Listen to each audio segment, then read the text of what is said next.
I'd like to walk you through the 11-minute essay. Sometimes students are required to jump through the hoop of reading a prompt and writing an essay on demand. And sometimes that essay is, what do you think about this thought? Maybe students have a way to answer. Sometimes they're just blank. So this is one strategy that helps them know that they could answer any prompt like that anytime. Here's what you do ahead of time. Get a piece of paper, draw columns like this, and on one column, think about some stories or books that you've loved in your life. Just give your students a couple of minutes to list as many as they can. Then after a couple of minutes, you stop them and ask them to list movies that they have loved. Then after a couple of minutes of listing, think about history. And they should list every intriguing moment in history that they can think up. This now is a compiled list of raw materials. They're texts from our lives. So often students think, I don't have anything to write about. So they have a bank of raw materials to draw from. You could do it in the shape of a heart, another heart map. So you put that page to the side. We like to keep that in the backs of our journals. And then it's time for the 11-minute essay. And you ask your students, take a look at that sentence. It's hard to wait.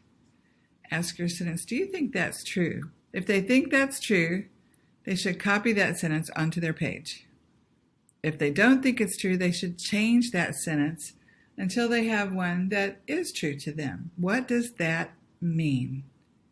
You give them 1 minute of silence, and after 1 minute, you ask them to stop.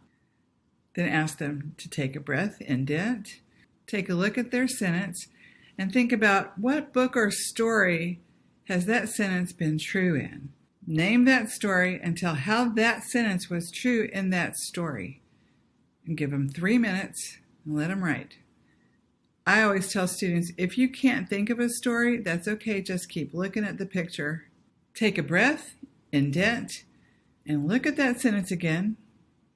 This time, think about what movie do you know where that sentence was true? When you think of one, indent, name that movie, and tell how was that sentence true in that movie. You have 3 minutes.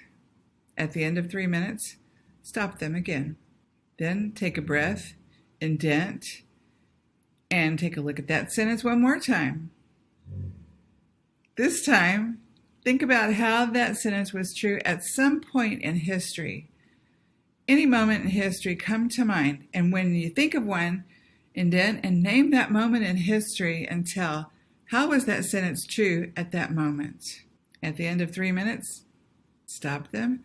For your last part, take a breath, indent, and think of one question that whole conversation has left you wondering about that sentence.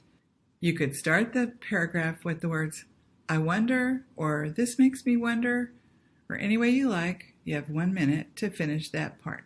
When 1 minute has gone by, let them all stretch their fingers and take a look at what they've written. It's an 11-minute essay, and ask who would be willing to share theirs. I like to have usually 3 or 4 read out loud in class so that everybody else can hear what their peers did with those instructions. I also think it's a good idea for students to copy the structure onto their page so they can remember it started with a truism and then told how it's true in a movie, how it's true in a book, how it's true in history, and something that makes them wonder. That's how we paced it, 1 minute, 3, 3, 3, 1. So could you tweak that structure? Sure, of course you could. I like to start with the same simple structure and do it that way 2 or 3 days in a row. And then eventually there'll be a student that says, can I change it? Or if you see something that works better for your students, of course, that's the way to go. There's a teacher in Sherryland who, with her students, brainstormed all these ways that we know things. They had history, movies, and books, but they also said they could use examples from the news, from science, from sports, or by making up scenarios. They called these their Hannahs. and they made this acronym sentence to remember. So they made a structure with starting and stopping with an opinion, which is the truism, and choosing one of those for the first example and one of those for the second example to adapt it for a 26-line essay.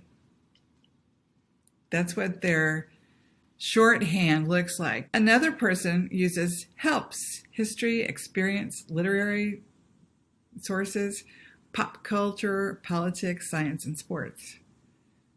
But what if it doesn't work? It doesn't work perfectly for every student at first. Here's an example of a student that had a blowout when he was trying to do the very first one. You see, he doodled on his page almost the entire 11 minutes, not knowing what to do.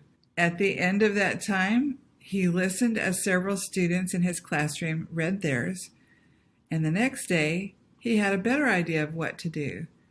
The third day, after listening again to students reading some of theirs, he knew just what to do. And you see the dates. November the 19th was that one. The previous days were the 17th and the 18th. 3 days in a row, and this student grew from that to that. What if they did this on the STAR test? Well, they sure could. Take a look. There are paper after paper of students at every grade level scoring high scores using the 11-minute essay. For practice in class, it's also fun to let students choose a topic from a wide variety of topic choices, like these. There's the prompt up at the top. All they need to fill in is a blank. Write an essay explaining one way to show blank, or write an essay explaining why blank is important. And there you have it.